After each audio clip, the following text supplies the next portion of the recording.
Our Persons of the Week. It is a story that began almost 65 years ago in the darkest days of World War II. Yet this week, a new chapter unfolded, an unforgettable reunion of Holocaust survivors and the American troops who freed them, and all made possible by a high school history class. This is history coming alive. Here we are, we have arrived. This is walking, talking, living history.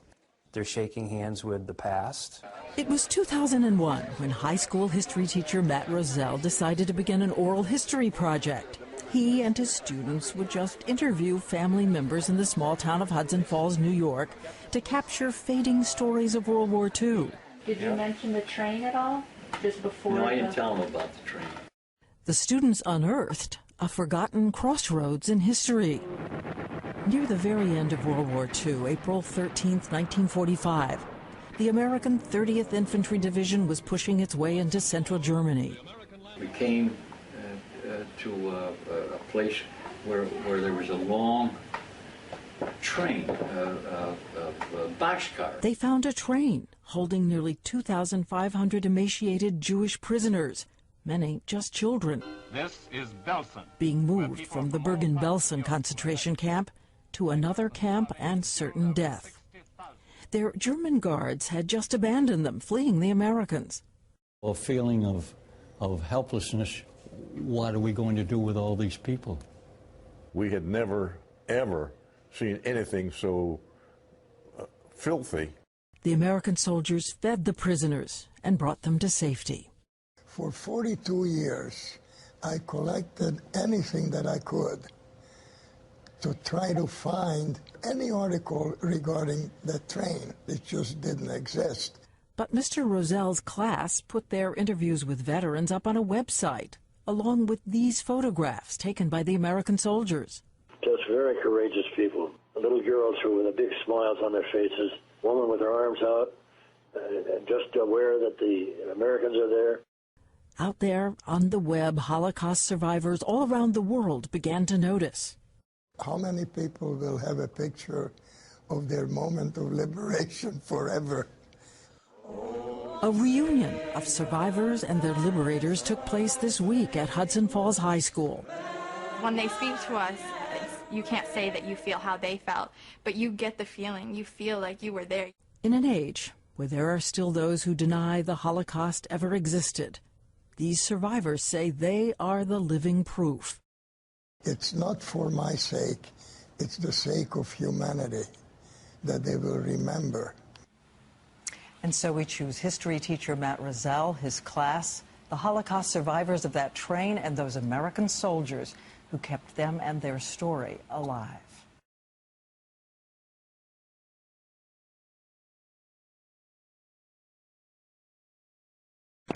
With World War II soldiers who helped to end that war and the nightmare so many of them endured.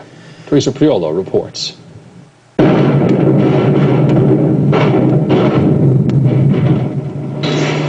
Pictures, video games, movies, words, they simply do not convey the feeling of fear, the shock, the stench, the noise, the horror and the tragedy, the injury, the suffering, the dying, the dead. On June 6, 1944, U.S. soldiers stormed the beaches of Normandy. In the name of freedom, they came to conquer and in turn helped liberate millions of Jews who would have otherwise been killed at the hands of Nazi Germany. I was one of the original members that had landed on D-Day and fought through to the bitter end. Very few Holocaust survivors and the soldiers who freed them have met until Friday.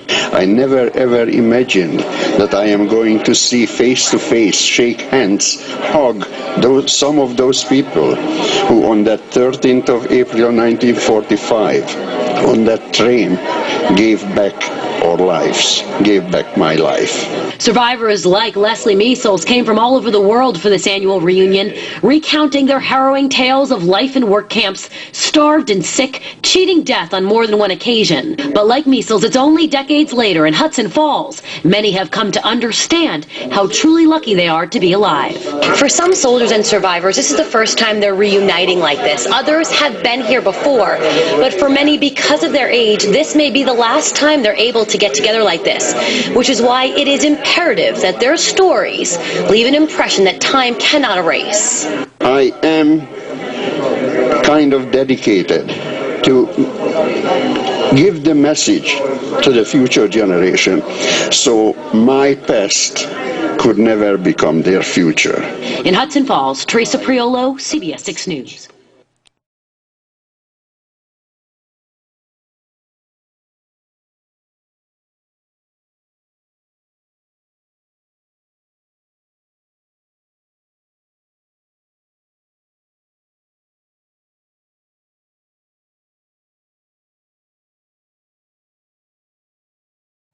Don't forget, so we don't forget what happened.